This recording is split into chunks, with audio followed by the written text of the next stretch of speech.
Hello guys, good to have you back for another video. So let's reset my car. In today's video I'm going to show you how you can change the menu language of a Peugeot 308 2009 building year.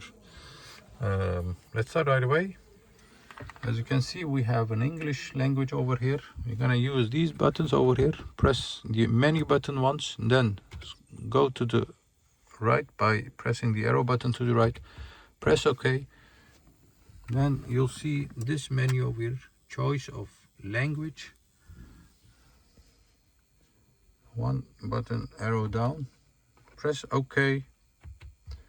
Then you'll see the desired language. Let's say Dutch.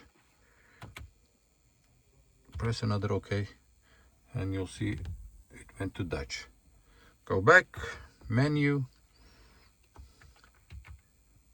configuration, menu language, and back to English. Press double tap.